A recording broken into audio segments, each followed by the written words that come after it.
Yo, what's up, everyone? This is Darcinovia here. I am back once again with another stream. I don't know what this Let's Talk is going to turn into. Will it turn into another rant about an individual? Will it be me ranting about stupid shit? Or will it be a stream that could potentially be cutted out into multiple different videos? I don't know. It remains to be seen what I'm going to be talking about. Considering that what I've observed, people like this format where I just don't talk about a particular topic and I make it so things, are more free to talk about.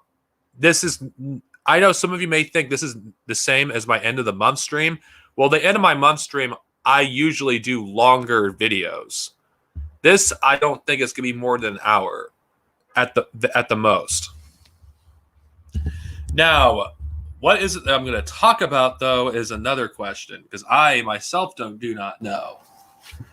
I'm going to just wait for my audience to, gather, because there's currently 2 people watching this stream right now. So I'm just going to wait and see. Honestly, I'm just going to, see if this stream, if anybody knows about it. Anyway, I'm just going to check my community tab really quick. Yeah, okay. People can see it. Now, I hope that I didn't choose the wrong day to do this stream, but whatever, there's worse things that I could have done. I guess I'll just talk about whatever, because there's only 2 people watching right now and nobody's asking me any questions. So I'll just let people know what I've been doing. Yeah, I have been reading again. I'm not reading Star Wars at this point in time. I'm currently breezing through the 7th book of Wheel of Time. For those 2 or 3 people that care about me reading the Wheel of Time, these are beefy books. It takes a long time for me to get through them. So expect a review on Crown of Swords at some point in the near future. I mean, consider the fact how long the Wheel of Time, books are. It's going to take me ages to get through the entire series. I'm almost halfway as of this, stream. Who knows?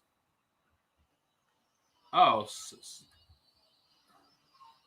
yeah, the transit system and based on where I live, it fucking sucks in America. The public transportation is a fucking nightmare on Spec EV. I mean, holy shit.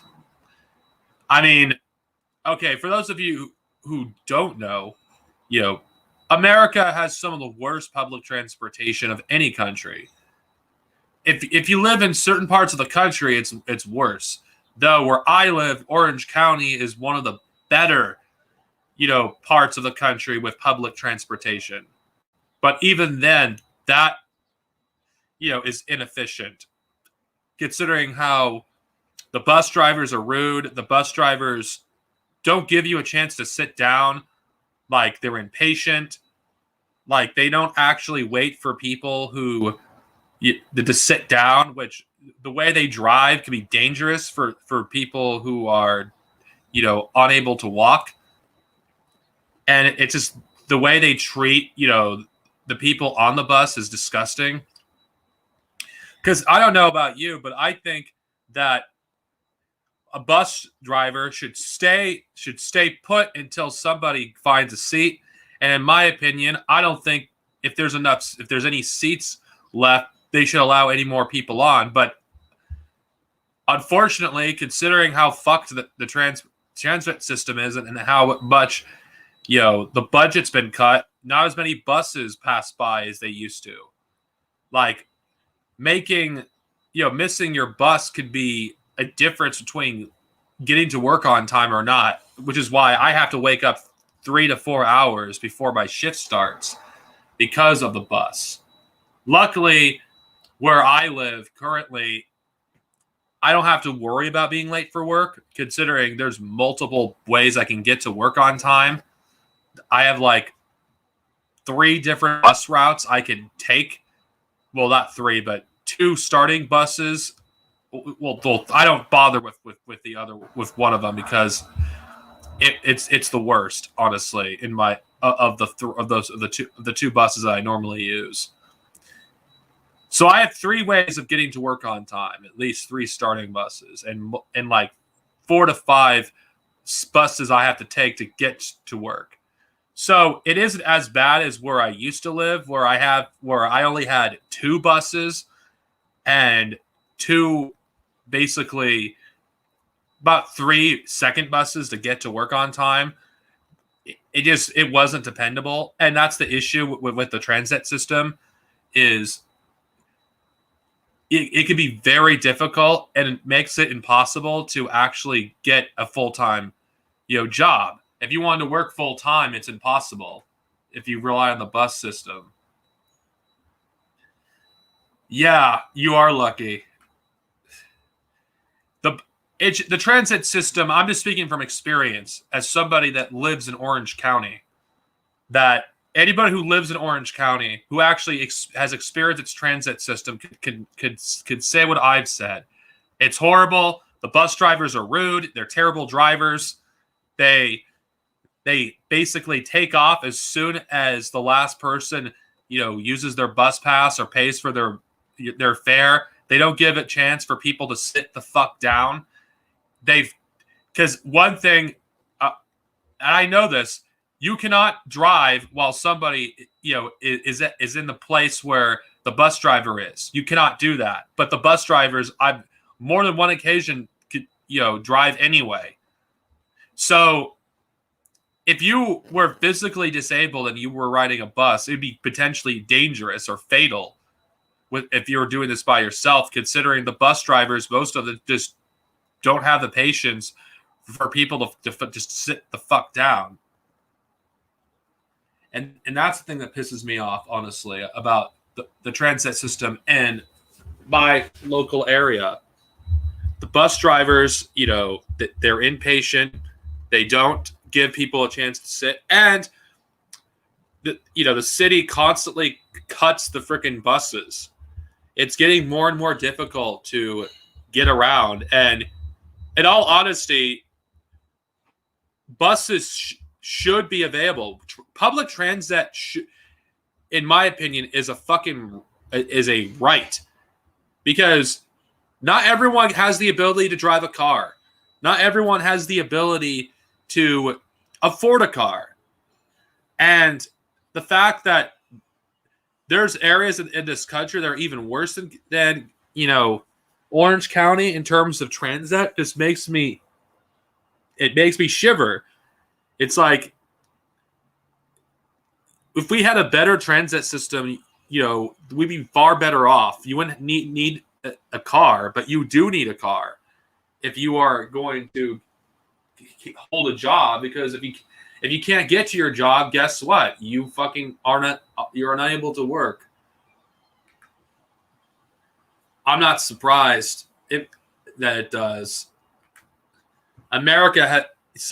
Orange County has one of the worst transit systems that I've ever fucking experienced. And again, I think Jefferson City, Missouri is worse because there's only one fucking bus, but still, I mean, some of these buses are freaking old.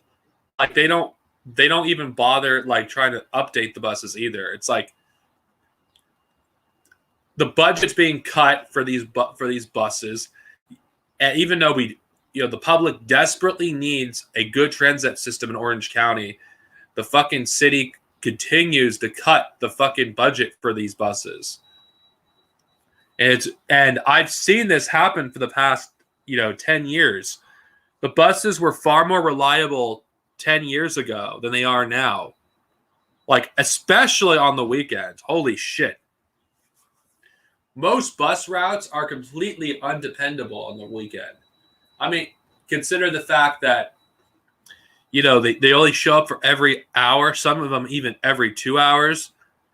And another issue with the buses, they're overcrowded, you know, which makes it even more difficult to get around, because when you have a bus that has double the capacity that it should have, guess what? It could take you twice as long to get to a destination, which is why I avoid certain bus routes when I'm taking a bus.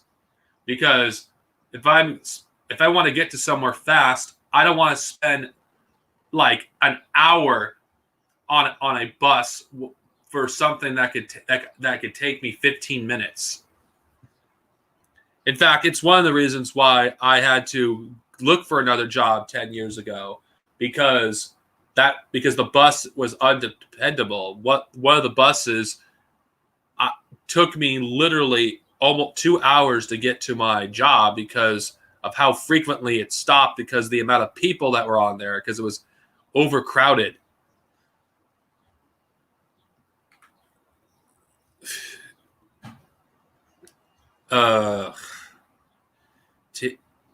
I cannot comment on that because I do not know. Yeah, it could, but again, like every other part of America, fucking Republicans and Democrats don't fucking want to invest in something that would be efficient, that would help, workers. Because anything that's actually supports workers in this country, Republicans and Democrats aren't going to support it. Neither will their voters.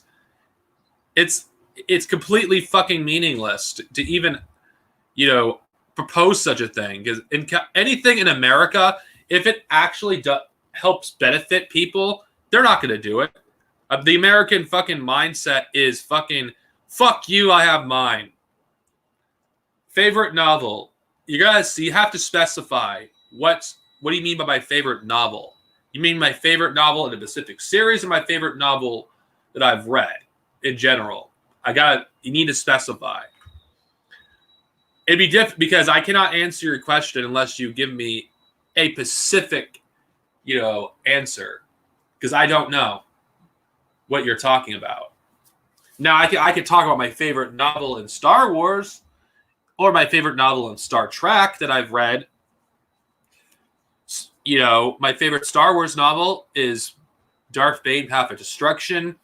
My favorite Star Trek novel it's hard to say what specific one, considering that I've read about 20 something Star Trek novels, and my favorite novels in Star Trek is the post Deep Space Nine, storyline. Even though that I'm being a little biased on that one, because Deep Space Nine is my favorite Star Trek book. I mean, the book series.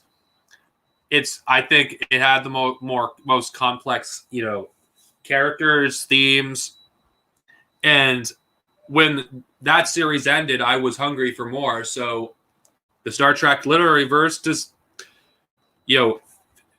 filled that void for me, which it's one of the reasons why I would probably say, if I were to do a favorite Star Trek novel, it would probably be the Millennium Trilogy, though, if I have to be honest, considering I liked, how the Millennium Trilogy, dived into the Paul Wraiths, and how it actually made them far more interesting than the show itself, and actually showed us, what would happen if, the Paul Wraiths were to get out of control, if they were to actually win. It was a really rippy fucking trilogy, honestly.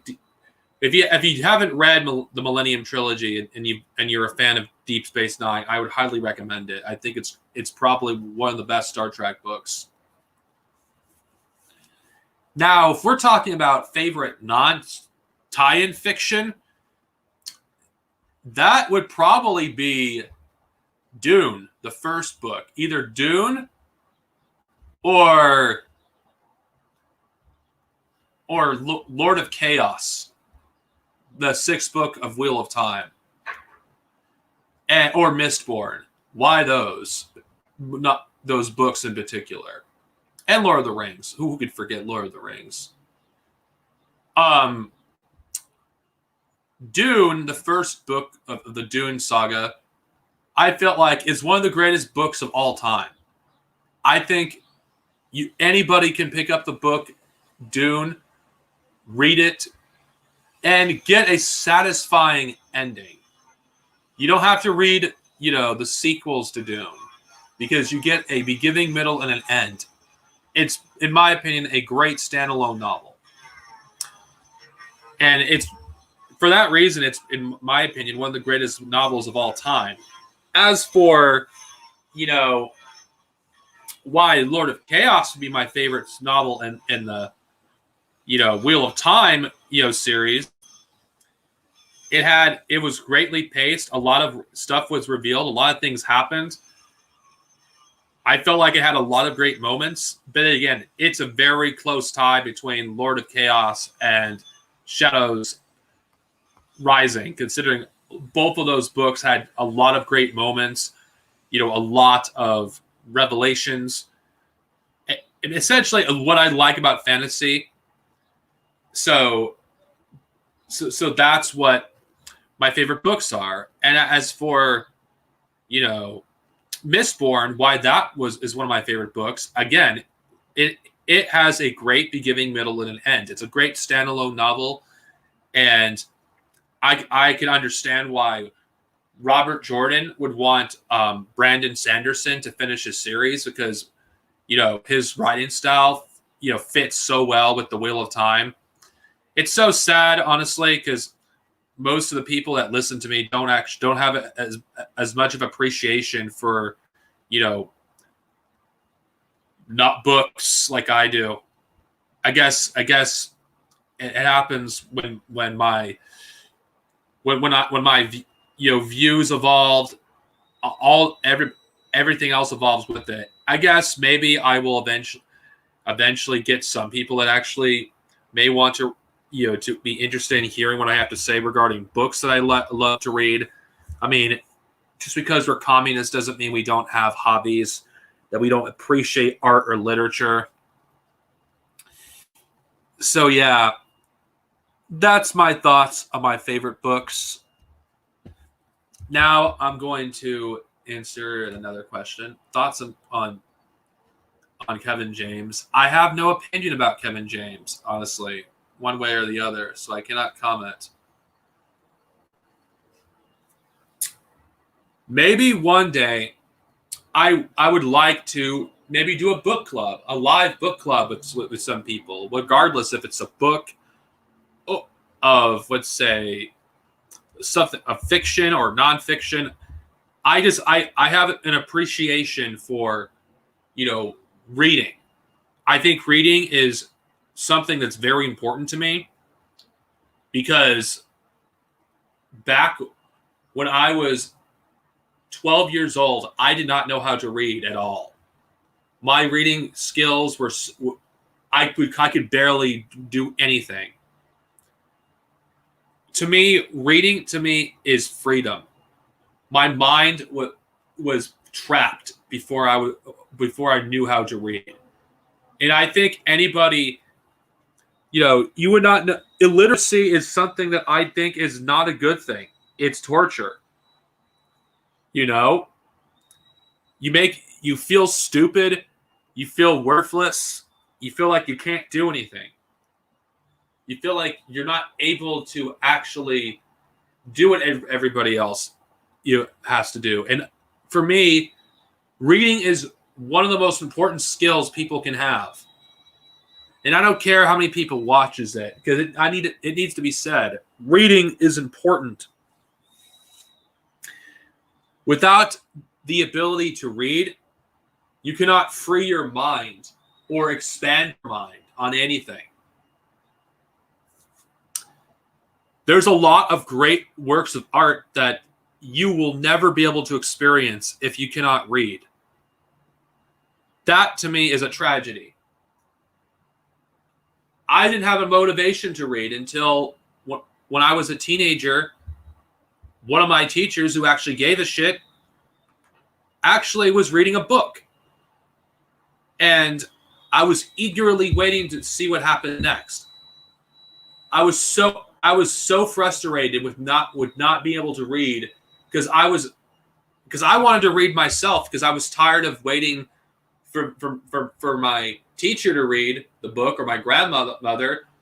And that's what motivated me to want to read myself, because I wanted to be the one that reads these stories on my own pace. Nobody else dictates, what I can and can't read. That was my motivation. There's many fucking my teachers that didn't think I was even capable of such a thing. One of the most ridiculous things I've heard when I was in high school, when I was reading for a few years, was my reading level was really low. It's like, what the fuck? Are you kidding me? I'm reading Lord of the Rings. Something that was way above anything everybody else was reading at the time. I'm not going to lie. I have a confession, fan fiction, which is why I actually have a soft spot for it. And I think, I think it's really annoying when people talk about fan fiction in a negative light.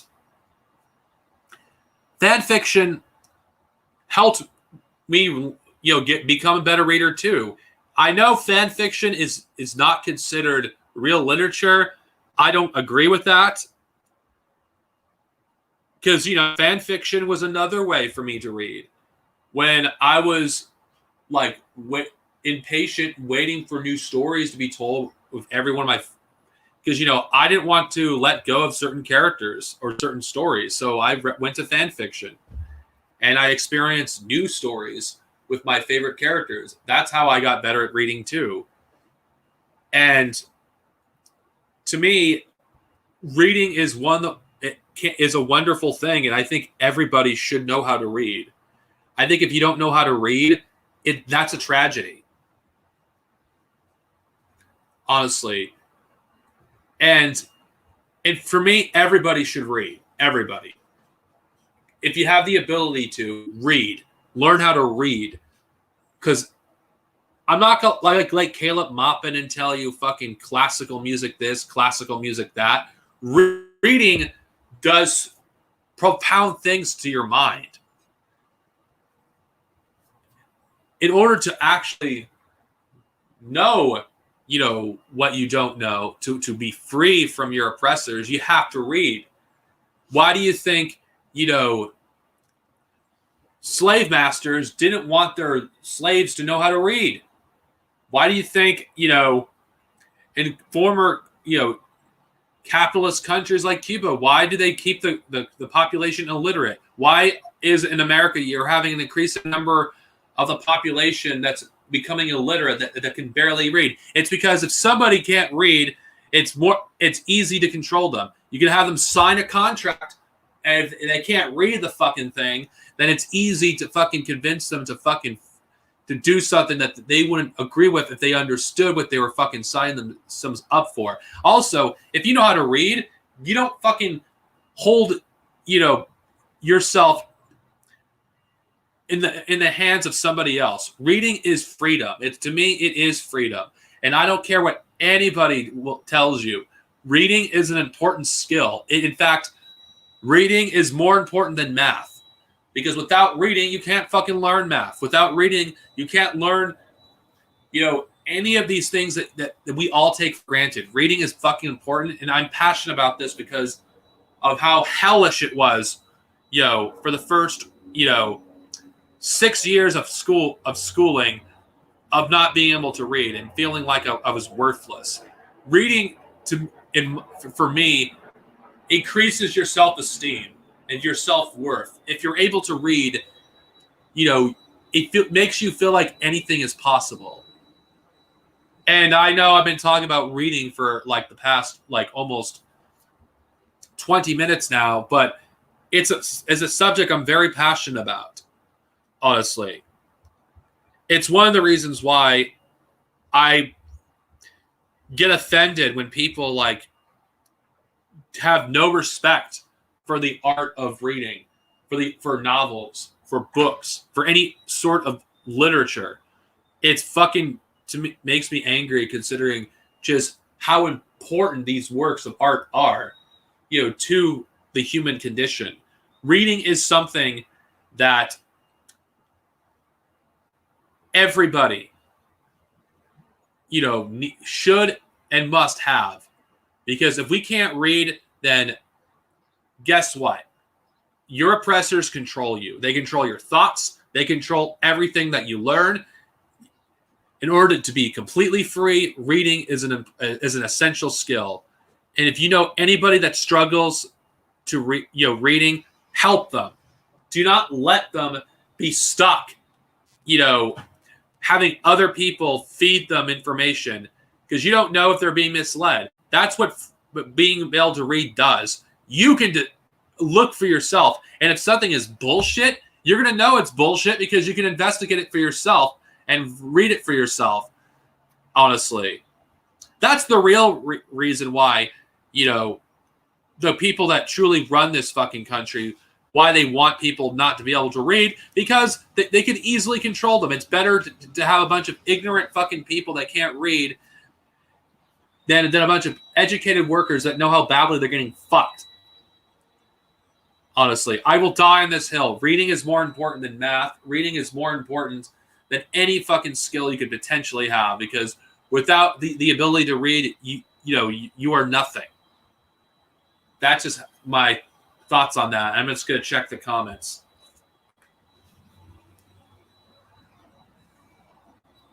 Yeah.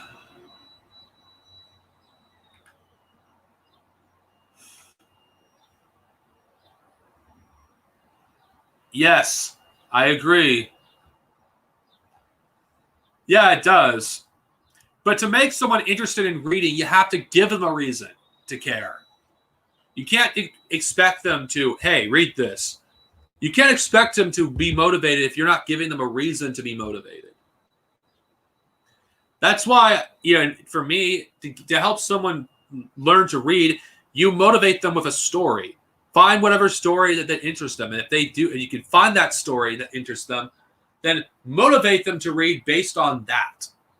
Because to me, that is what's going to motivate people to read, is that.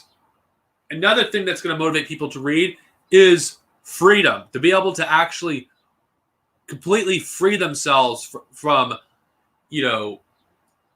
other people, from forcing themselves to basically learn everything from one person. Because another thing that's important about being able to read is you have the ability to teach yourself at your own pace. Hey, you don't want to learn today? You don't want to learn something today? You can learn it tomorrow. Or you don't want to learn this subject right now? You want to learn about something this. For me, reading is freedom, and anybody that disagrees with that are fucking fooling you.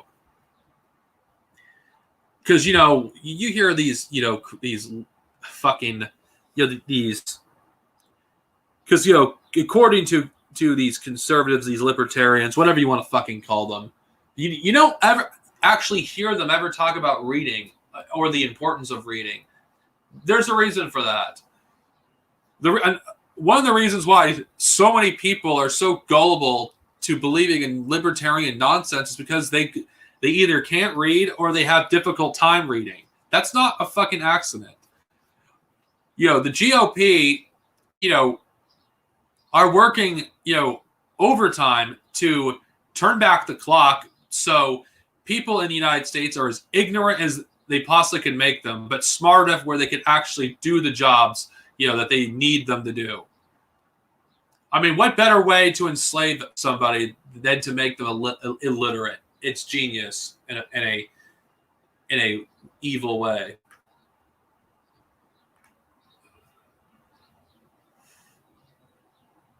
I think Vosh doesn't believe his own bullshit. Vosh is just lying. Vosh is just fucking lying. Of course, another thing I got to make a point. Books aren't the only way you can read. Comic books and manga is also a good motivation to get to people to read. Why is that? Because I know people, it's like, oh, but they're pictures. That's not really reading. It's like, I've had that. I've had some stupid teacher tell me that in high school.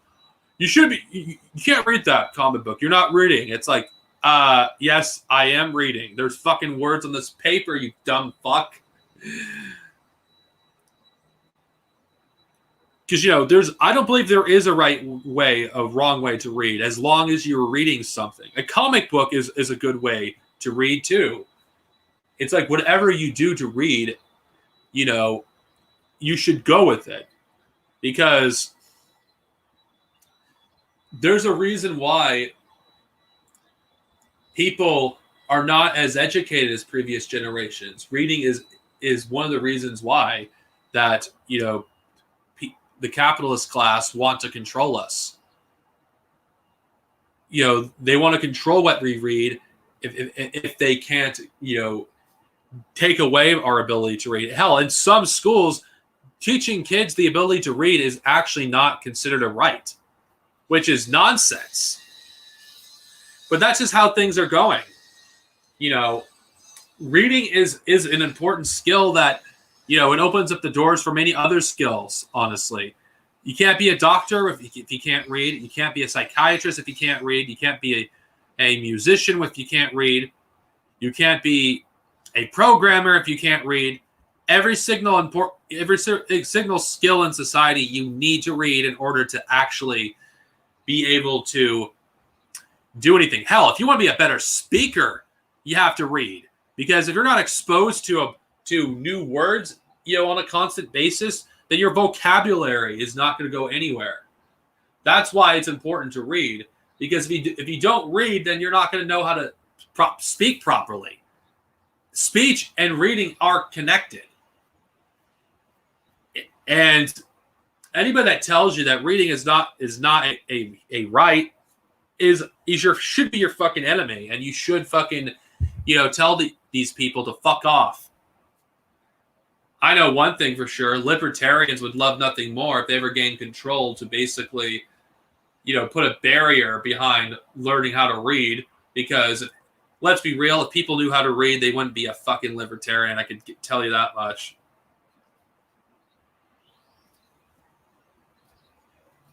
Fuck George Orwell. Seriously, fuck George Orwell.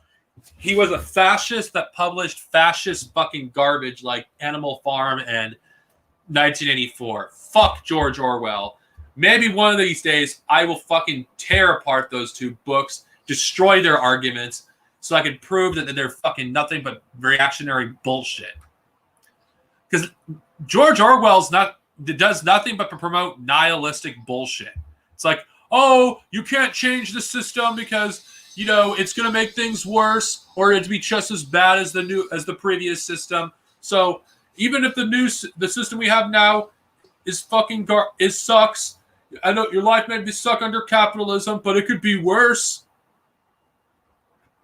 It's like George Orwell discourages people, at least in his writings, to build a better society.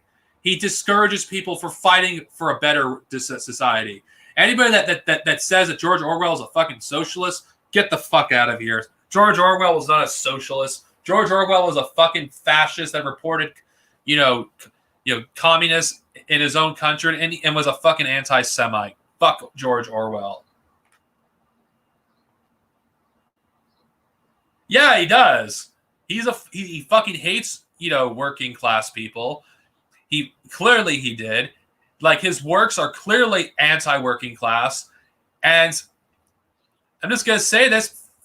Fuck the middle class. Most fucking people that fucking love Animal Farm are usually people in the middle class who freaking are afraid. Oh my God, the poors are going to get into power. The fucking poors are going to fucking actually make a difference, make their lives better. They're not going to put up with fucking, being treated like fucking cattle. Oh my God. God forbid, fucking we think that a new world is possible.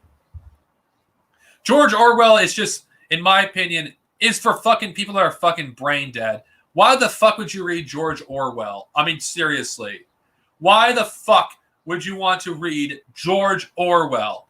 George Orwell does nothing but discourage people from fucking considering a better world's possible. If George Orwell was this socialist, why is his books promoted? Why are we forced to read his trash, in fucking high school. Luckily, I avoided it because, and in my case, I was in special ed, so we didn't get to read shit like that. Which, you know what? I'm fortunate I have to be exposed to such trash like George Orwell's 1984 and fucking Animal Farm. Another reason I fucking hate the idea of those books, because guess who loves them? The ruling class. The ruling class looks at a book like 1984. It's like, oh man, George Orwell's based a society that's heavily surveillance, the ability to control the narrative, the ability to do what we want and make our opposition look bad, even if they're right. This is my kind of book. George Orwell's 1984 is an instruction manual for this fucking fucked up world that we live in. I fucking hate George Orwell's fucking works. In my opinion, if 1984 was never and Animal Farm were never published, the world would be a better place. In my opinion, no forms. If I were to ever build a socialist society, George Orwell's works would be fucking banned. I would fucking burn every copy of 1984 and Animal Farm in existence. They're fucking trash. They've done nothing but destabilize the fucking socialist movement. Fuck those books. Yeah, I'm just going to go through some comments.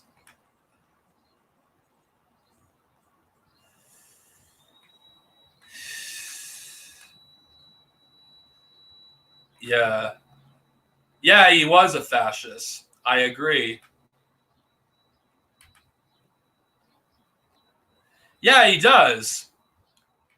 Yeah, if George Orwell really was a socialist, like these supposed socialists claim, then why is his books being forced for everybody to essentially read when they're in a fucking high school? Why? Why? Because it discourages people from actually developing into radical thoughts. It discourages people from becoming socialists. It discourages people from actually seeing the world for what it truly is. Fucking George Orwell's 1984 is already here. It's already happened. In fact, it's far worse than anything George Orwell could describe. George Orwell, to me, is scum. His entire book was an instruction manual. And there's a good reason why that piece of shit book is banned in some countries, because why? Because it's fucking propaganda. It's propaganda. It's propaganda. It's propaganda. You know what books kids should be reading? Token. Token is a books I think everybody should read if they want to have appreciation for literature. Why isn't Lord of the Rings a requirement? That's a great work of art. Why isn't that a requirement? Why isn't Dune a requirement? Why? Why isn't, Chronicles of Narnia a requirement? Oh, wait, but, because they're actual fucking literature. They're actual fucking books. They actually are fucking art. They're not fucking stupid pieces of shit, fucking fan fiction, imagining a fucking world that isn't gonna happen under fucking socialism.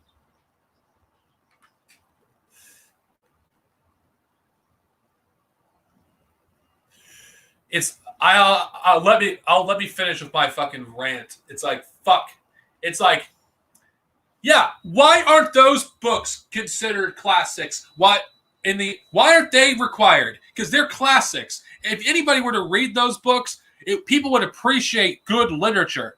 But no, let's freaking get people to read fucking trash like 1984 and Animal Farm. It's like, yeah, it's like I think, To Kill a Mockingbird, I had mixed feelings about it. I think it should be read from a historical perspective, but not forced fucking shit to read. But I'm just saying, classics. Why aren't they required to read those? Oh, but we can't do that because they're fantasy. Because, it's science fiction. So fucking what?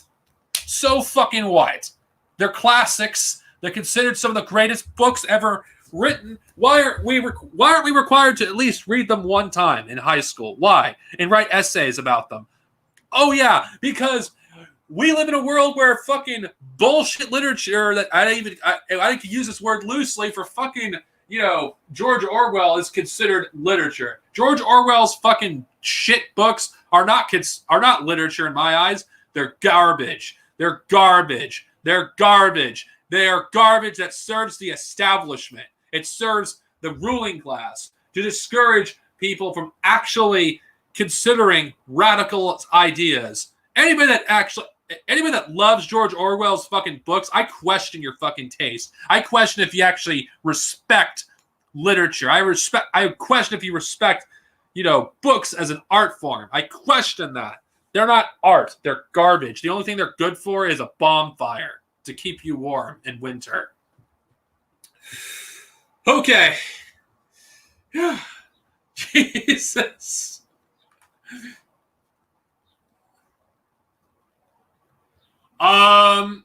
Yeah, so what? So what if Lord of the Rings would take a year? So what? So what? They're classics. In fact, it wouldn't take a year, honestly. I mean, I don't know. That's just my ideal thing, what I would do if I want to promote classic literature. Yeah, I agree. Fuck George Orwell. Yeah, they are propaganda.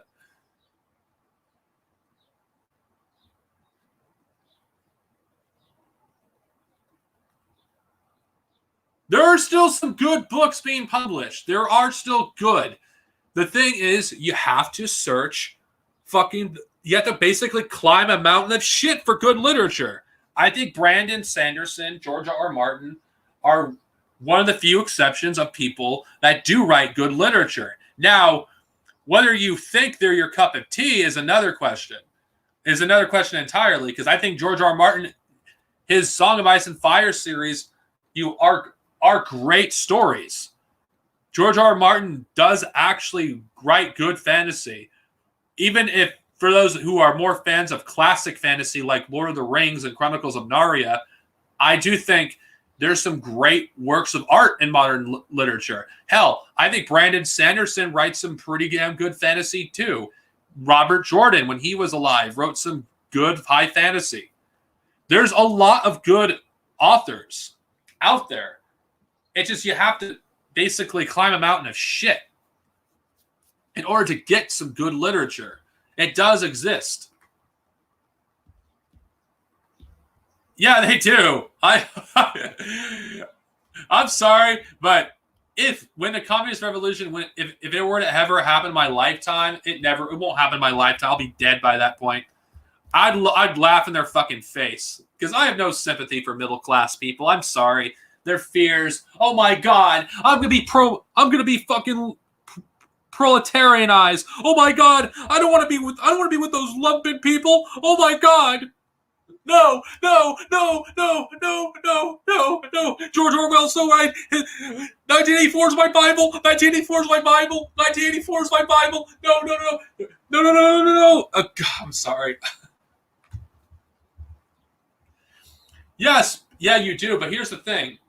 There's a lot more books being published today than there was in our parents' time and grandparents' time. There's a lot more books. So you do have to search more. But there does exist great modern day classics. I'm gonna cringe and die a little inside by saying this. Twilight is a more legitimate form of literature than fucking George Orwell. And I will die on this fucking hill. Same thing with 50 Shades of Grey. That is more of a legitimate form of art than fucking George Orwell's 1984. Jesus, how long have I been ranting about George Orwell? Jesus. Fuck.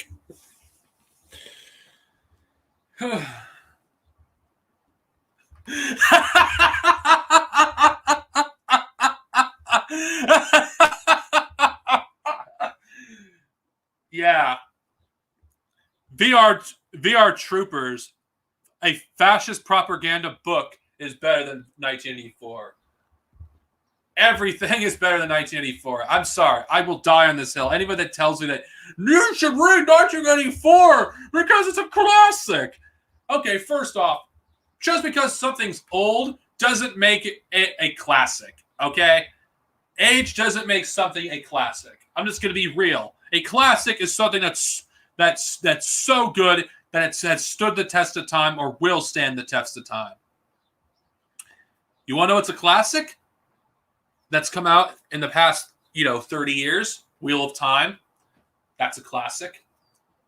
The Song of Ice and Fire series, despite not being finished, that's a classic. Everything Brandon Sanderson publishes is a classic, a modern day classic. What I've heard, I think Robin Hobb makes some pretty good books, though I haven't read any of her material yet. I don't consider Harry Potter a classic. That's going to probably be controversial. So, sorry, Harry Potter fans. I don't consider Harry Potter a classic. To me, what makes something a classic is something that's good, that is so good that its themes still hold up, its story still holds up. It's not something that you read once as a young person and that's it. And when you read it when you're older, it's like, why did I ever enjoy this? A classic is something that can be enjoyed by people no matter what age they are or what time, they've read it. Lord of the Rings was published like over 60 years ago at this point. The Hobbit, which is even older, like 80 years. They're still classics. They're still being read by, millions of people. There's a reason for that because the books, they have a lot of stuff to offer. They have a lot of stuff to say. I guarantee you, George Orwell's 1984 would not be considered a classic if we weren't forced to read that shit in high school.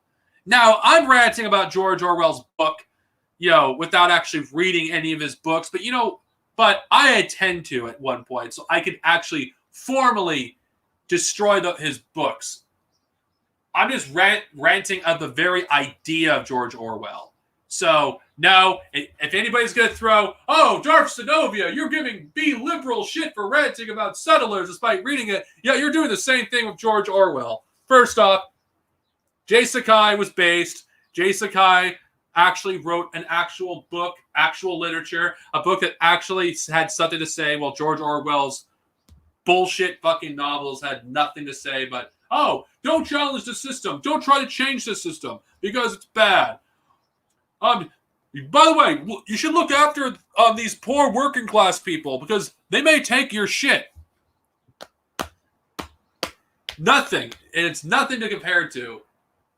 The only thing George Orwell is good for his books is fucking toilet paper.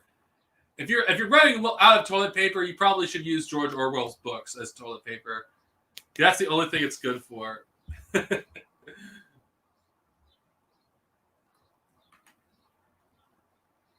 I cannot comment on that. Holy shit.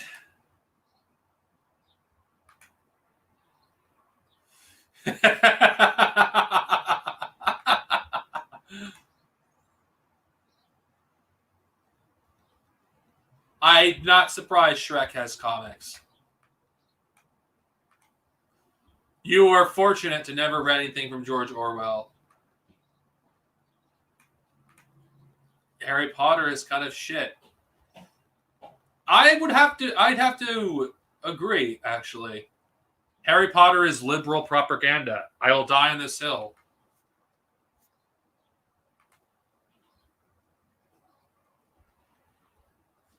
Oh yeah, Lord of the Rings destroys Harry Potter. It's not even a contest. First off, I'm going to...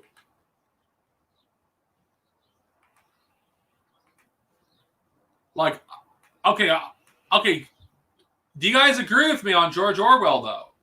That if people weren't forced to read George Orwell, his books would not be considered a classic. It'd be considered some boring fucking book that nobody's going to want to touch. I mean, I've read a snippet of 1984. It's fucking boring. It's fucking boring. But whatever. I'm going to answer a question. Favorite to least favorite adaptation of books? Favorite adaptation. I'll just go for favorite. I'm using one example for each. Now, I know this is going to be a cop-out, but I'm just going to do it. My favorite adaptation, I would have to say, is Lord of the Rings. I don't care what anybody says. I don't think you could have made those movies better than they were. Okay, I'm just going to be real with you. The Lord of the Rings, books had so much content in them and so much material in those books. You could have easily made them. You could have easily made it into a TV series that would have lasted probably 2 or 3 seasons. 2 or 3 seasons. If you wanted to do Lord of the Rings, do a adaptation that matches the books. So you pretty much had the potential for 3 or 4 seasons worth of material for Lord of the Rings. And cuts had to be made to the source material in order to make a movie that actually works. Tom Bombadil is one of those cuts that I actually approve of. Because in the books, it doesn't really... It's a different... Since books and movies are different mediums, Tom Bombadil... Don't get me wrong, I like Tom Bombadil. I think he's an interesting character.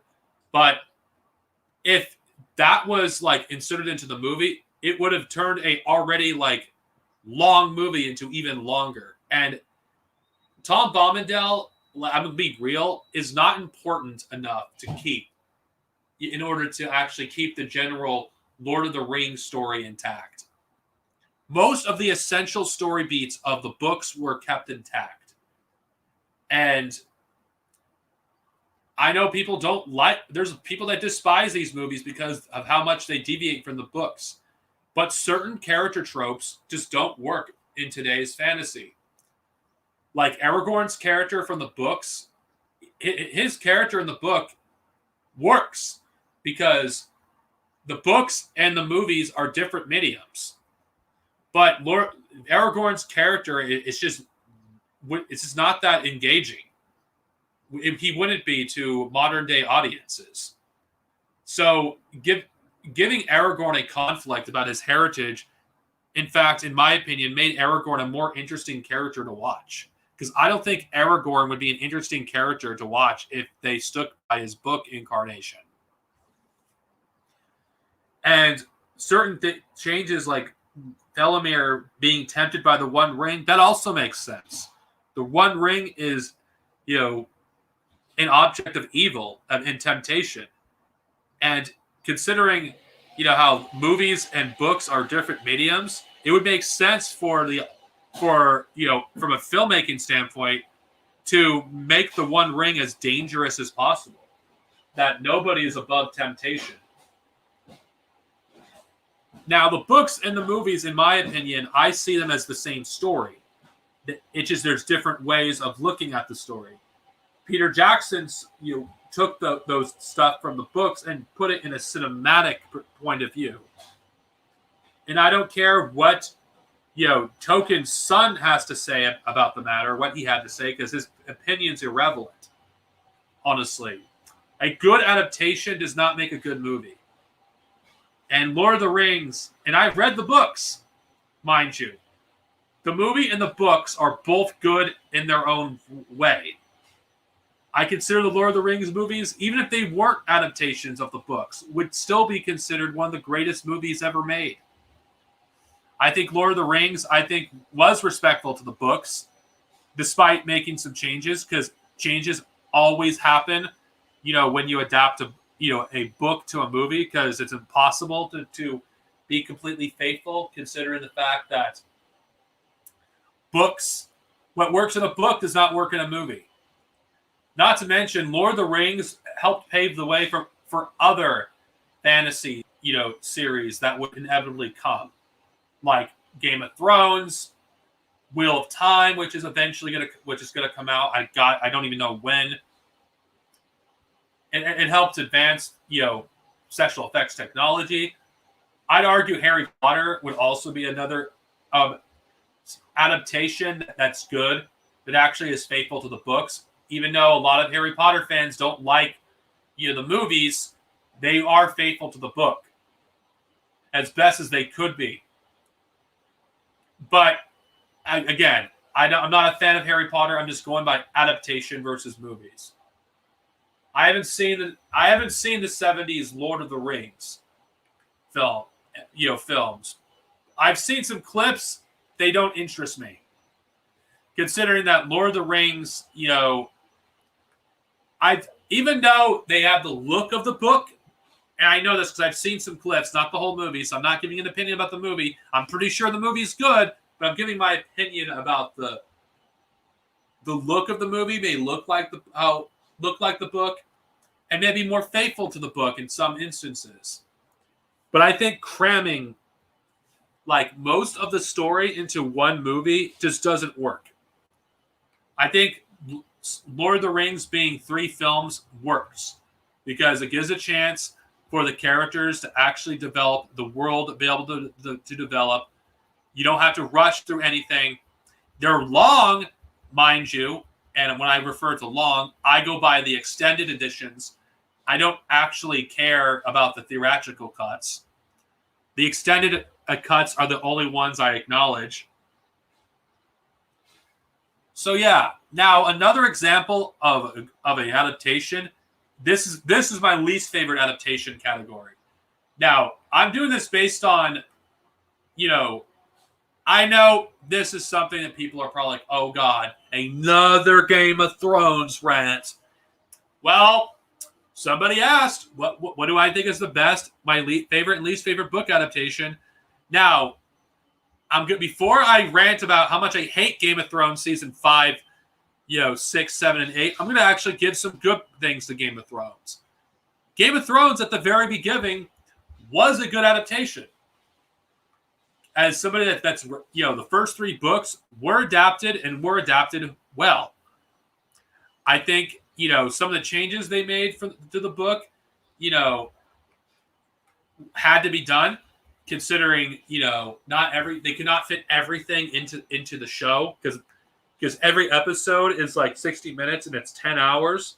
They can't, if they adapted everything like the book, it'd be like 20 hours. You just can't do that.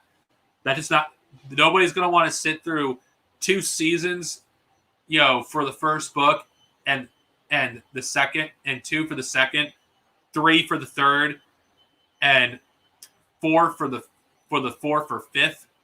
It's just not going to work, even though it could have been done. But the way they adapted, the scene where Ned, gets executed was excellent and beautifully. It's it's basically a something how I imagine it happening in the book. I think the way it adapted the Red Wedding was also great, in the show. And I think some of the changes they made to the books actually worked. Though there is some things I will have to criticize for. I think giving Robb a love story was a stupid decision in my opinion. Because the reason why Robb died in the first place because of poor decisions he made. And I think Robb basically dooming the entire North because of love, it makes Robb out to be a brainless moron.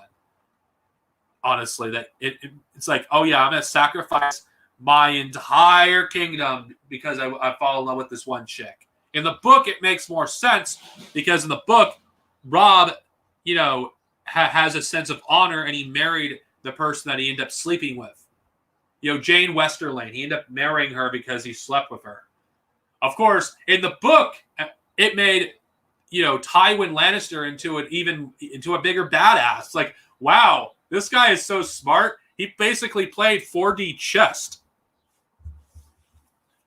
The books made Tywin even more intelligent than the show did. I just think having a pointless love story with Robb, which was not a good decision on their part. And I think cutting Lady Stoneheart from the show was a terrible decision too, because you had a lot of drama you could have had. Imagine what how the reunion with the Stark children would have been like if Lady Stoneheart was around. Would she have helped the characters against the White Walkers, or would she be against them? I don't know. I think cutting Lady Stoneheart from the show, there's so many possibilities they've wasted with without having Lady Stoneheart, and they had the perfect actress to play her.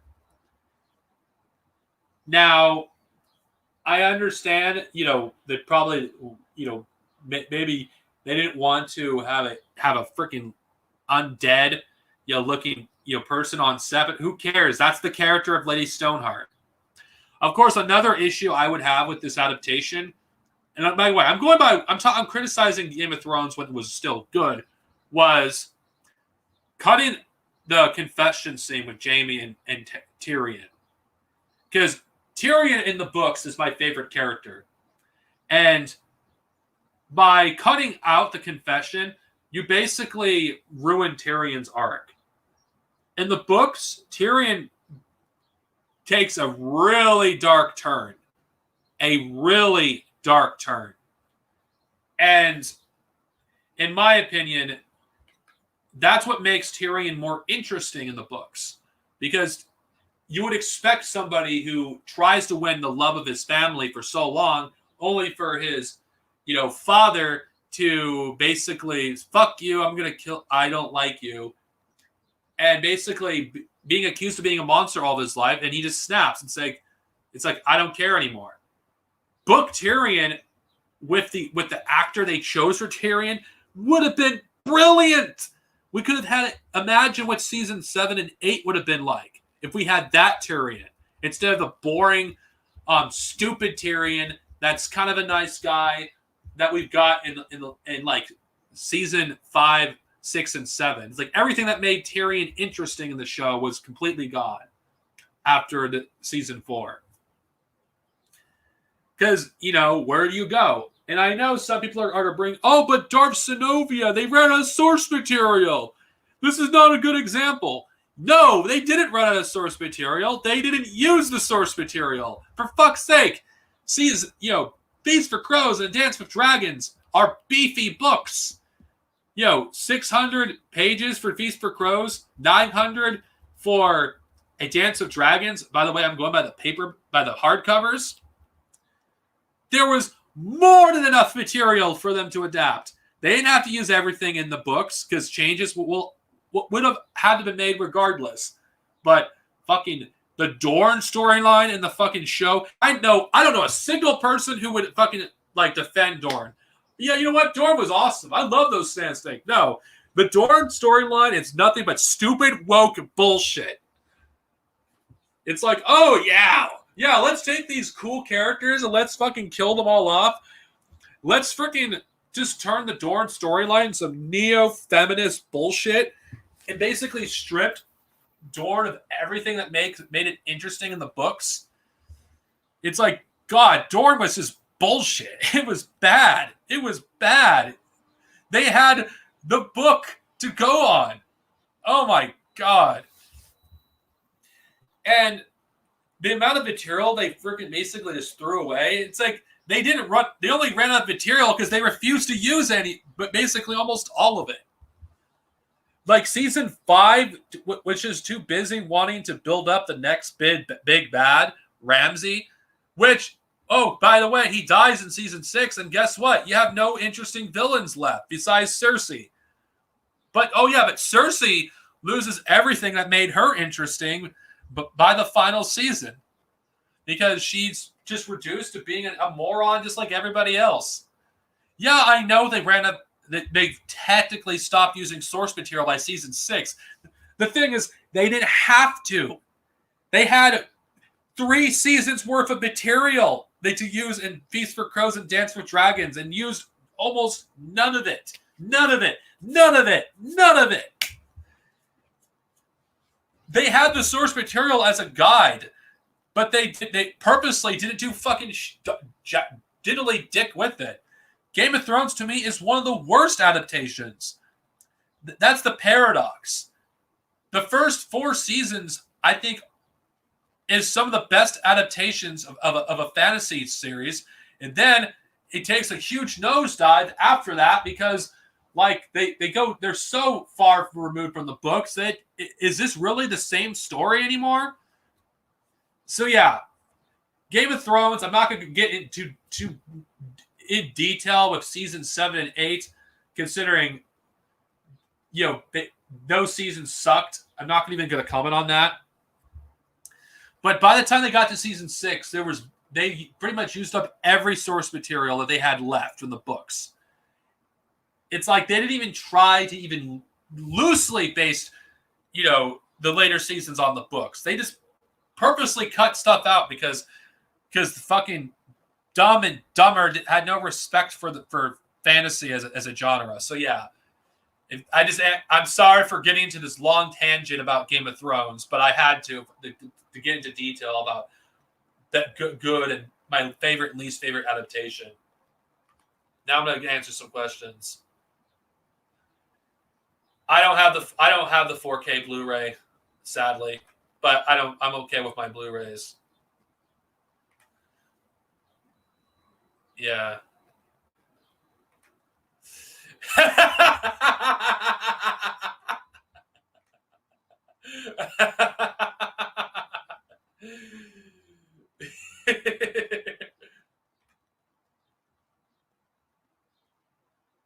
Would you see the Lord of the Rings? Would you say, okay, Lord of the Rings depends. Are you talking about the book or the movie? Because the book and the movies it's apples and oranges. If we're going by how it adapted its source material, Lord of the Rings by a long shot. If we're going by the books, it's apples and oranges, honestly. For me, objectively, I would probably say Lord of the Rings is better due to the fact that I think I prefer, Tolkien's writing style over George R.R. Martin's. And I think Lord of the Rings has some of the best world building of all time, ever. And I know I'm going to sound biased. Lord of the Rings is finished.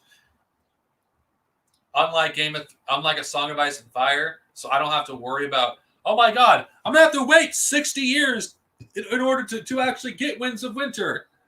So no, I would say Lord of the Rings is better because it's finished by default. Yeah, that does. It does highlight. It had to because it couldn't. You can't realistically adapt the whole goddamn book without it being like 10 hours for each movie. I haven't seen the animated films. I agree. I think people that actually get triggered over changes don't know how film works. I mean, I'm going to eventually be talking about one of Stephen King's most popular books, and that's The Shining. The Shining is an example of a movie that's a terrible adaptation, but as its own independent work, it's a masterpiece. Books that are just because a book, sorry, I might have to rephrase that. Just because a movie deviates from the book does not make the movie terrible. Anybody that says that is overly emotional about how they feel about the respective books. Yeah, I agree. I agree with that. Tom Bombadil is a great character. Don't get me wrong, but the movies he would have slowed everything down, and people would complain about Lord of the Rings has too many characters. So he wasn't as essential to the story as someone like as the Fellowship were. They are better than the movies, but I'm not going to recommend them unless you get them used. Don't give J.K. Rowling money. Yeah. Game of Thrones it started off good, but it goes to shit.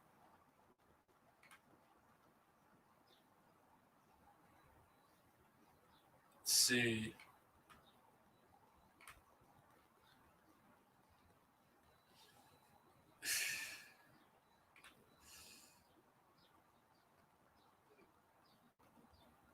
That's okay.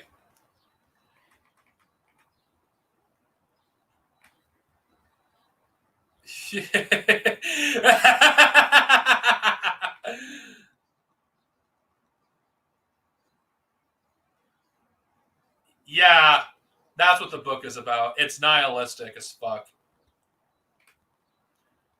I can't say about Netflix He-Man. The animation looks pretty nice though. Then again, I'm someone that has a huge appreciation for good animation, and I'm not a He-Man fan, so I don't care about this about it. Yeah, that's true. The 2003 series did actually do a lot of new things with its source material, and as a result, that those new things influenced the new in continuity in IDW. Now, when it comes to adaptations, honestly, comic books, I'm more willing to give more leeway when it comes to changing the source material. Why comic books, you may ask? Think about it. How many fucking Jokers exist in the comics? How many Batmans? How many Spider-Mans? How many Iron Mans? How many Captain Americas? How many different versions of these characters exist? Being true to when people say staying true to the comics is a very vague term, because what the fuck do you mean by that? Because there's no definitive version of any of these characters.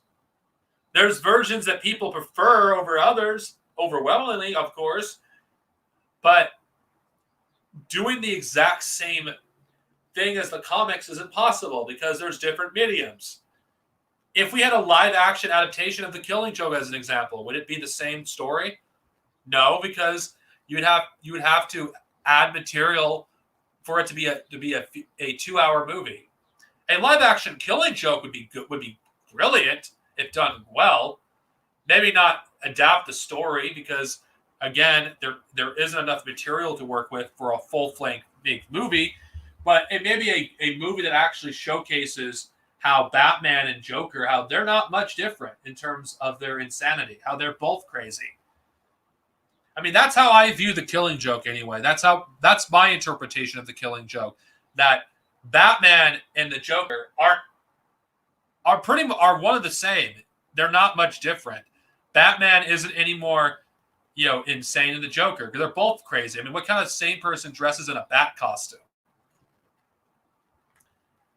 I cannot comment on that. Wow, I didn't. So this stream kind of deceiving though, having a Kim Jong-un mecha shooting things and me talking about reading and art and literature. Then again, let's talk streams. Anything can happen, and I know some people are like, "Oh, Darth Sinovia, why aren't you talking about politics?" Blah blah blah blah blah. I talk about politics all the time. I'm doing it now. Art in literature. I don't separate it from politics. I talked about George Orwell. You can't get more political than George Orwell. And not to mention, for fuck's sake, human beings like me, we don't want to talk about politics all the time. We need a break. We're fucking human. We have things we're passionate about besides, overthrowing the fucking government. We're passionate about other things. I'm passionate about art. And I think art is important to our society. If you're going to build a socialist society, you had to have art that reflects that. And one thing I like to know is when you build a socialist society, what is going to be done about art? Because art, in my opinion, it has existed since the dawn of civilization. Art, actually, the kind of art that we have speaks of the health of our civilizations. And the kind of art that we see determines the health of our civilization. And the reason why so much of our art, why is it so bad, is because think about the state of our society. Why are so many movies woke trash? I hate using that word because The right wing use it, like, the Quartering, Geeks and Gamers. They like to use the word woke a lot, but the reason why everything is so bad because fucking, people don't care about stories. People don't care about, the source material. And don't fool yourselves. These right-wing people that love to constantly complain about everything supposedly being woke don't care about art. Because when they see, their idea of wokeness is simply having more women in movies or comics, having people of color in movies and comics. That's their idea of woke, of why wokeness is ruining everything. For me,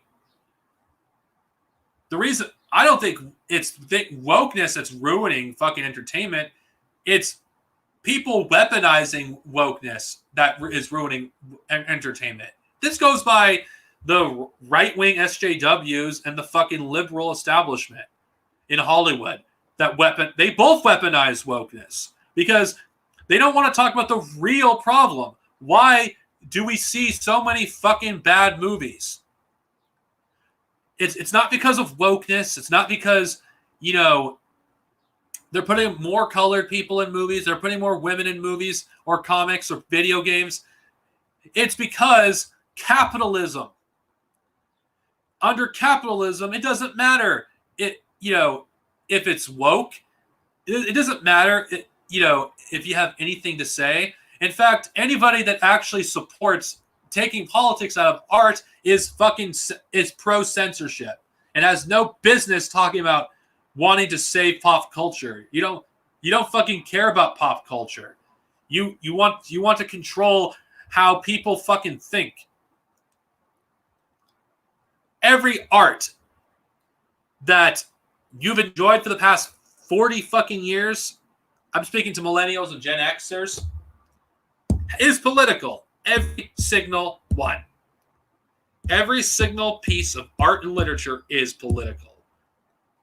And you are asking to essentially remove that. You're essentially asking for artists to have nothing to say.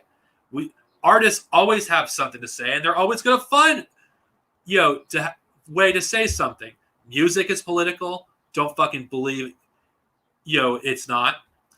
Books are political, whether it's a classic like Lord of the Rings, or a classic like Dune, or any Cold War era movies like Rambo or Star Wars. I'm referring to the original trilogy, by the way, when I refer to Cold War era movies. Or movies like Gone with the Wind, Birth of a Nation. All these things are political. All these movies are political. Supporting the suppression, which that's what these right-wingers do, so the suppression of politics and art, they are essentially support censorship. They don't want artists to actually freely express themselves.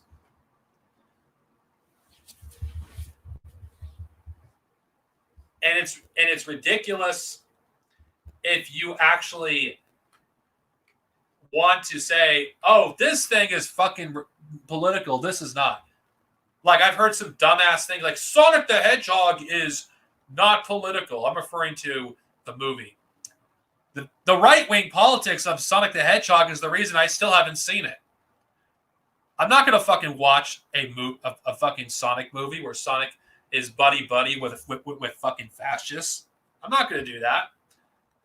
Because that is clearly political. Sonic being buddy-buddy with a cop, that's never happened in any Sonic continuity. Anybody that's actually a fan of the character of Sonic fucking knows Sonic doesn't like cops. Sonic's never liked cops. He's an environmentalist, and cops are against environmentalist activists. It's like, yeah, fuck, I'm serious. I'm not going to support a movie like Sonic. That movie is considered apolitical, despite the fact it's actually more political than Birds of Prey.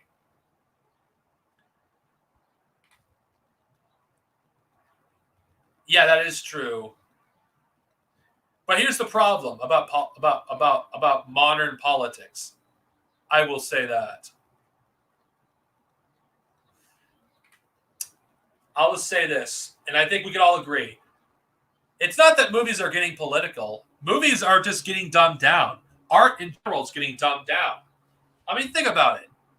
Compare the Star Wars, prequels to the sequel trilogy. What did the prequel trilogy have to say?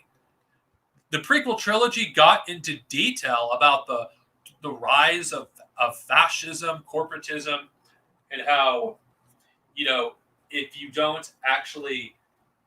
you're not careful, a democracy will turn into a dictatorship.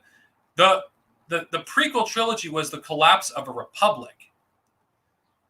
That is more than you could say about the sequel trilogy. Because if I could ask anybody, what is the sequel trilogy about? You're not going to be able to get a coherent answer. The only sequel trilogy movie that has anything to say is The Last Jedi.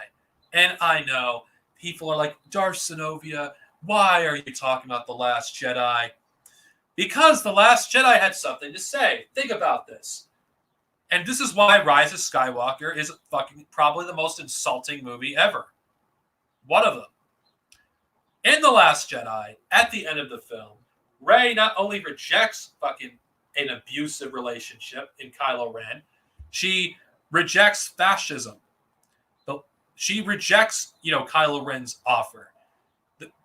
The Last Jedi is anti-fascist. The themes of The Last Jedi are anti-fascist. The Last Jedi talked about the dangers of fascism and how irrational it is, and the dangers potentially of organized religion.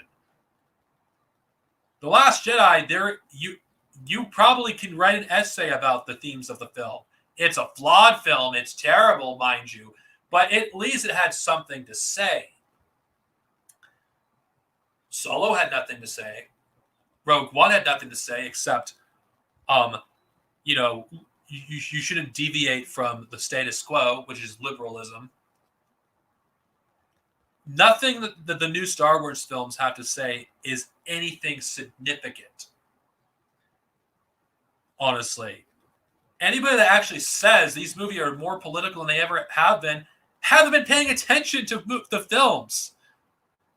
And they have their head in the sand. I'm sorry. If just because you like a certain movie or don't like a certain movie doesn't mean it isn't or is political. Some of the greatest movies ever made are political as fuck. Blade Runner is political. Terminator is political. Sure, I never heard James Cameron give his own thoughts of what those movies were, but he left it open. He left it open for the audience to interpret. Terminator, for me, I interpret it as the dangers of American fascism and American exceptionalism and imperialism, and how America's ruthless pursuit of military adventurism will eventually lead to an AI like Skynet that will wipe out most of the world's population. I view Terminator as basically anti-fascist. People are like, "Oh my God, Darth Sinovia, you have to tie everything to anti-fascism." That's what it is. American fascism is what created Skynet in the Terminator universe. If the U.S. military wasn't so obsessed, and I'm going by the Terminator universe, of military adventurism, they weren't so obsessed with basically world domination, Skynet would have never been created in the first place in the Terminator universe. You see, that is my interpretation of Terminator. Now, I don't think all movies have to be overtly, in your face. I believe in some things should be up to the viewer, like Joker. Even though Joker is problematic in some aspects, I think Joker is depending on where you lie. If you're lumped in, you're going to see it as something that vindicates, how the rich see you. and you're gonna be more sympathetic to the Joker. If you're middle class, you're gonna be, it's you're looking at it as a warning of the lower class, parts of society rising against, the status quo. Of course, if you're rich, the kind of people that the movie criticizes, you're probably going to be afraid that the movie promotes, violent extremism against the rich. Now, I'm using examples of things that I'm familiar with, franchises that I'm familiar with. Does everything have to be political? Not necessarily, but to say that art has never been as political as it's been today is so ridiculous that it's laughable. Most of the people that promote this nonsense are right-wingers that are silent when there's movies that promote their ideology. That is what I'm getting at. Movies of today are not promoting the ideology of these right-wing SJWs. They are against that ideology. That's why you're seeing a backlash. That's why you're saying movies are so political. You should entertain me, not lecture me. And I'm sorry, but a lot of movies that you enjoyed lectured you too. You just didn't see it that way because you agreed with it. Now, can you like a movie even if you vehemently disagree with its politics? Of course you can. Of course you can. I think the first Rambo movie, the first one, fuck the others. I think the others are fucking fascist power fantasies. The first Rambo movie, I think, is a good film. I think it's well directed, well acted, and I think even if it's problematic, I do see it as problematic. I still consider it a good movie. Now, there's other stuff. I think Batman in general is problematic. But if you know this is problematic, you can still enjoy it. I mean, you're never going to escape reactionary bullshit in media because we live in a capitalist society. Reactionary politics is the dominant form of politics.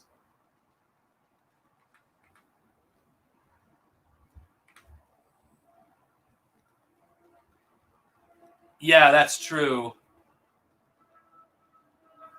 That is true. Yeah, Rogue One is bad. Yeah, First Blood is the only Rambo film that in my opinion. The others are just fascist fan fiction. The second one being a revenge fantasy against Vietnam because they were butthurt that they got their asses kicked. Rambo 3 was just a revenge power fantasy, in Afghan against the Soviet Union. The other films the fourth film is just another power fantasy, and the last film again a racist power fantasy against Mexicans. It's like the entire Rambo series, with the exception of the first one, is just a fascist power fantasy. If you ignore the other films in the series and only watch the first one, it's not so bad.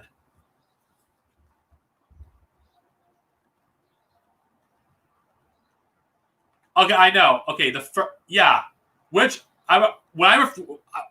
Rambo movie, I said it's problematic, but if you look at it objectively as a form of art, as a movie, it is still a good film. Now, I don't endorse its messages. I think its messages are problematic.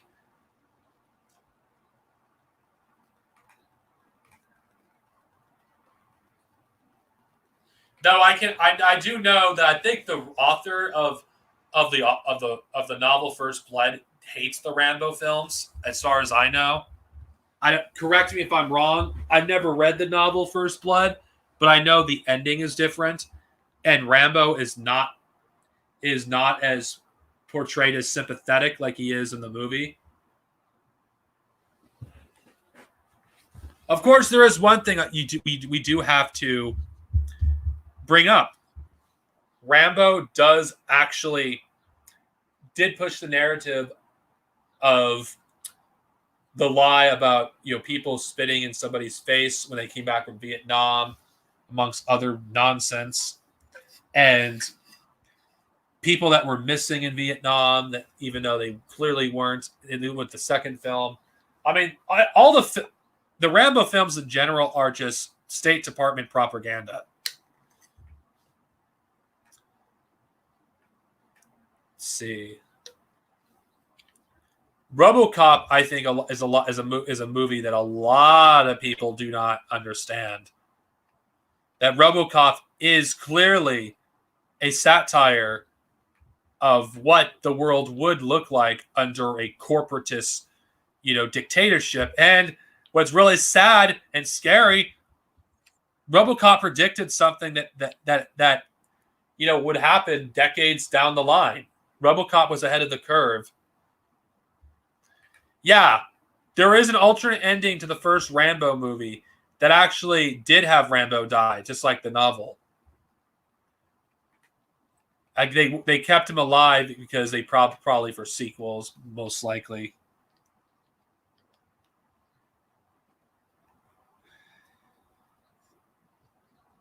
Jesus, I can't believe I've gone on for this long about art. Let's see. Like, another example of stuff that's problematic is most Japanese media is pretty problematic. And we shouldn't be tying our identity to this stuff. If we're communists and we enjoy this stuff, we should acknowledge, yeah, this is kind of problematic, but we can still enjoy it despite that. Because one thing we are accused of constantly is being joyless, and we just want to take away everybody's toothbrush. No, we just want to build a more tolerant society. And to do that, we have to understand, certain things, not everything that, we see in our society is something that we can necessarily support, but we can still enjoy it despite that. We have to teach people to understand, yeah, there's problematic things in this art form, but it's still something worth preserving.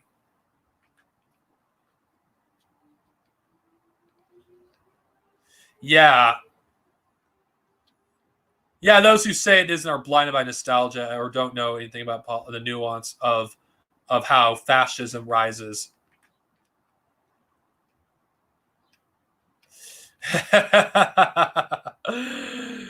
Yeah. Yeah. I'm surprised I managed to go on for this long. I'm probably going to rename this stream because I talk about stuff, nonsensical stuff for the first part of it, but it doesn't matter. I'll just talk about. I'm gonna have to change the thumbnail because it's very deceiving at this point.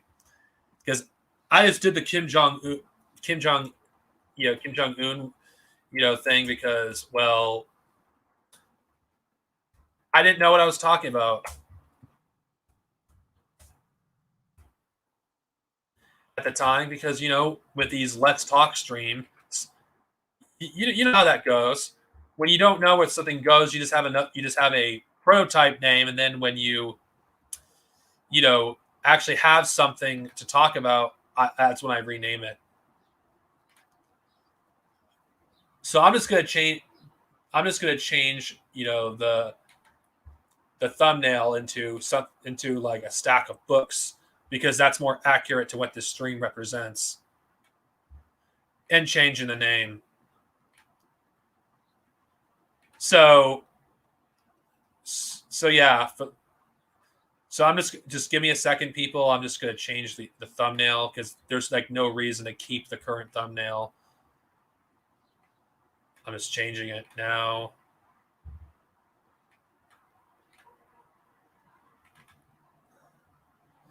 All right. All right. All right. There you go. I've changed it. Oh, no, this is not. All right. I'm just going to. Sorry, guys. I'm just typing. Copy and paste. All right. That should work. Now this stream represents what it actually is about now. Okay. I changed the name and the thumbnail. That works perfectly. Yeah, I know. It's like, what the fuck? Kim Jong-un lost a lot of weight. I might discuss that in a separate stream. Yeah, it is. I know. I said a year ago, oh, I'm gonna review Watchmen. Almost a year later, I still haven't fucking finished the comic. I'll get to it eventually. I have a really bad habit of starting a book, reading a good amount of it, and then start another book and another book and another book, which is why it takes me forever to fucking finish anything. Which is why I gotta slow the fuck down and start and finish book stuff that I start rather than start something new, because it's a really bad habit of mine.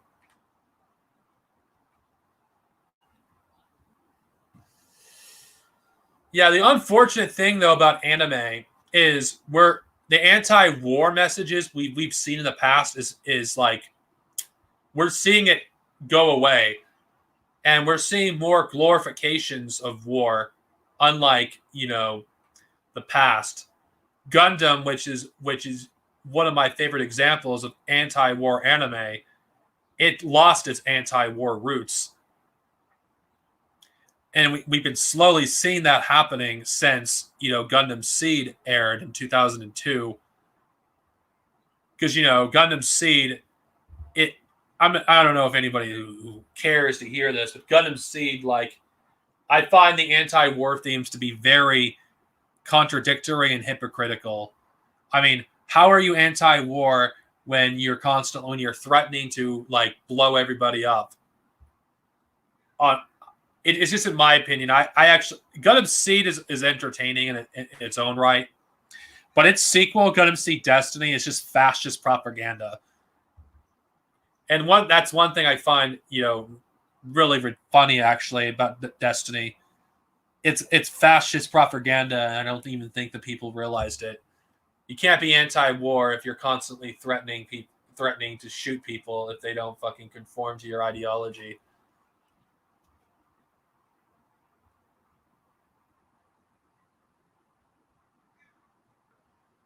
Yeah. Anti-war themes are dying off, unfortunately. There is still some stories, I think One Piece still has anti-war themes in its storyline. So it's one of the last series that is anti-war and anti-colonialism. In fact, I think One Piece is probably the most radical, shonen manga that I can think of at this point in time, considering, One Piece has on multiple occasions has shown the terrible effects of imperialism, fascism, colonialism, genocide, assimilation, and the main themes of One Piece, at least that's what I interpret, is freedom. And freedom from what? Well, if you look at the themes of One Piece, a lot of the villains does represent a certain aspect of tyranny. Arlong is a typical warlord. Crocodile is a martyr-kiss. Unru saw himself as a god. Lucy is essentially a mindless, soldier that fights for a fascist state.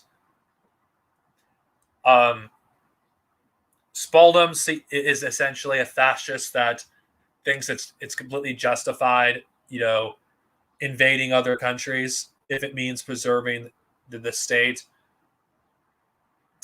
I mean, the First World Government in One Piece, the further you get into it, they're pretty awful. Probably one of the most evil governments that exist in manga. I mean, it is one of the most evil governments that exist in manga. Honestly, and yes, One Piece is a long ass series, but I'm talking about the themes of One Piece, how it is one of the most, radicals when it comes to its politics. I don't know if One Piece fans would agree with me about One Piece being political, but it clearly is. I don't think One Piece is necessarily communist, mind you. I think One Piece is anarchism. I think it's pro-anarchism more than anything.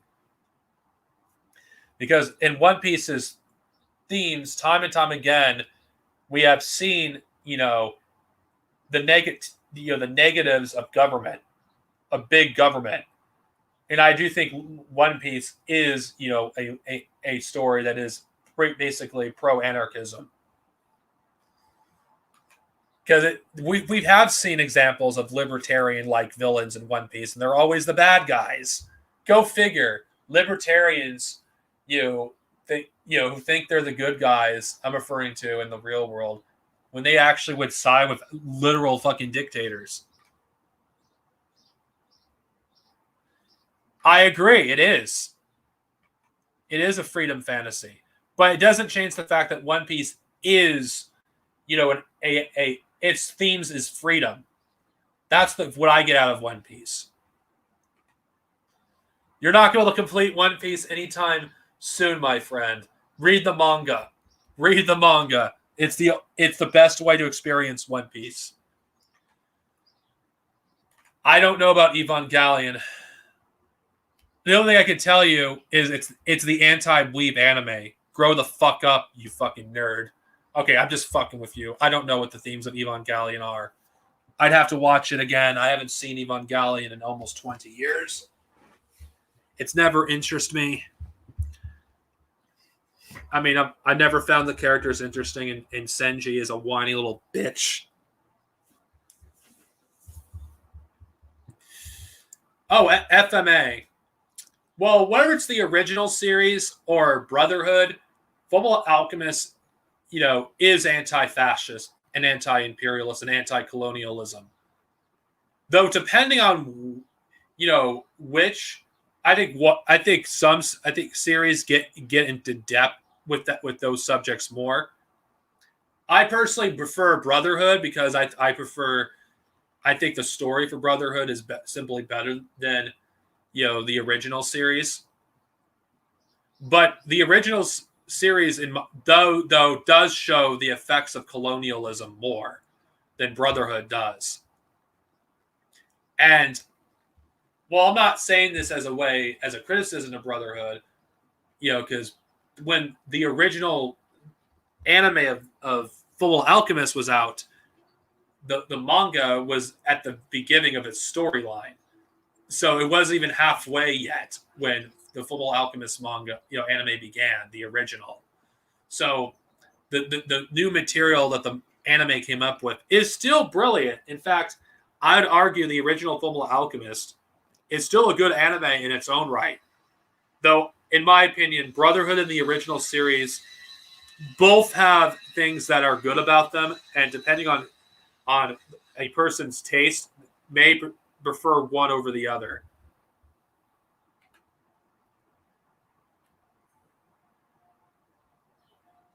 Yeah, that's true. They both are anti-fascist, though I think I prefer Brotherhood as a whole because Brotherhood has the more optimistic, view than the original, which to me feels more nihilistic. And I'm just not a fan of nihilism, as you guys well know. I don't like nihilism. I think nihilism, it's one of the reasons why I reject George Orwell's, books, because of how nihilistic George Orwell is, and how it basically tells us we shouldn't try to actually build a better world because we're eventually going to get someone even worse than the current status quo. And to me, I opposed that. Now, I think I'm going to end this stream because I could talk about this more for hours upon hours upon hours, but I gotta move around, and sitting in one place for too long, is something I cannot do. This was a nice stream, guys. I'm looking forward to doing this again. I think, there's these open discussion streams, every time I do them. They're probably my favorite kind of streams to do. Even if I may talk about a few subjects at first, but it does eventually evolve into talking about one subject. And I feel like it opens up the doors for me to talk about multiple things. So if I don't know what I'm talking about at first and somebody asks me a question and I talk about something, it could turn into something else. So yeah, this is a pretty good stream, guys. Anyway, red salute, stay safe, and remember, fuck George Orwell.